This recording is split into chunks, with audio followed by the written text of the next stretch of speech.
This video tells the story of our trip in the Baja Haha Sailing Rally in November of 2019. The Baja Haha is held each November and goes from San Diego, California to Cabo San Lucas at the southern tip of Baja, California.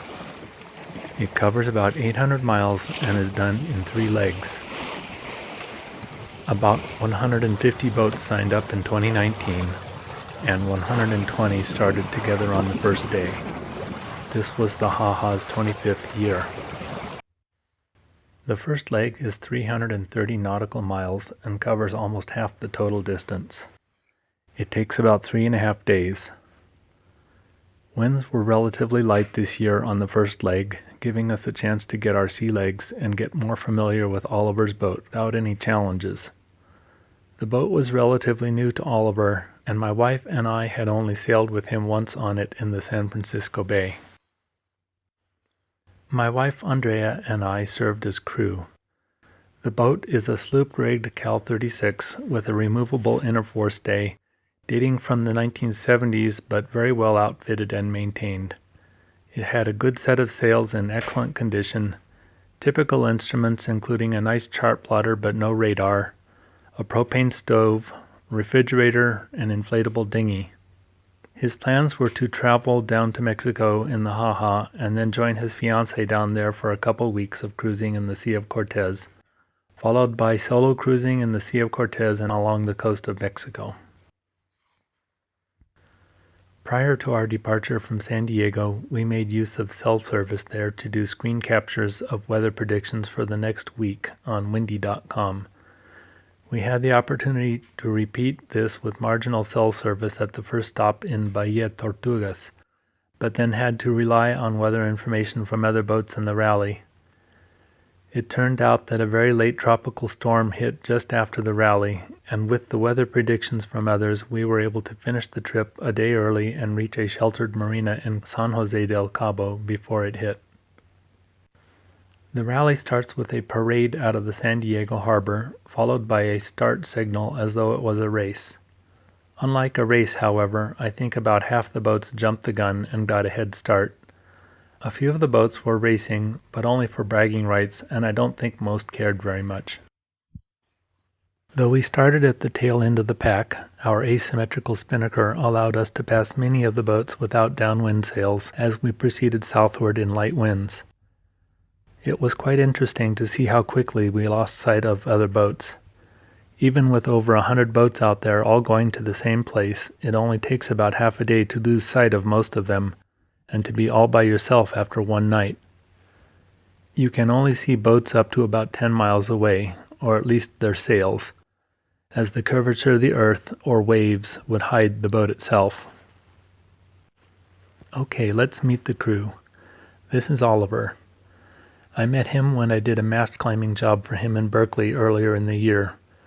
He had a Catalina 27 at the time and was fixing it up so he could sell it and buy a boat more appropriate for the Mexico trip. He succeeded in both, however, with not a lot of time to spare for getting familiar with the new boat. This is my wife, Andrea. She has sailed all her life.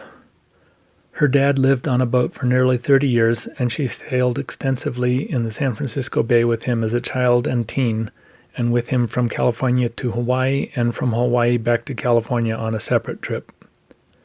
Her first boat was a Gladiator 24, essentially the same boat as the Lapworth 24 that Robin Graham sailed around the world to great acclaim in the 1960s. She sailed the Gladiator extensively in British Columbia while in grad school. She was living on a West Sail 32 when I met her 8 years ago and had plans for eventually going cruising. And this is me, Mike. My sailing experience as a child was mostly on very small boats, nothing bigger than a Venture 21. I had done one weekend trip on a 15-foot sailboat and one coastal race in which I got horrifically seasick. I switched to windsurfing, which I got very good at, but I never imagined that I would be sailing anything other than those windsurfers again when I met her. We fell in love and ended up moving in together on the boat 1 year later. I declared that I knew I could do it for a year anyway. Well, that was 7 years ago, and I've loved every one of them. We are now married and still live on the boat, and I've done everything from replacing the rigging to repairing the rudder to replacing the engine. I even switched to working on boats for a living. This is our first sunset on the first day. We started off with 2-hour watches, but even after the first night decided that that was too short. The overhead of getting suited up, debriefing the next watch and possibly making them a hot cocoa, and getting back in bed proved to be onerous enough that it really cut into sleeping time and made it really difficult to wake up when it was your turn again.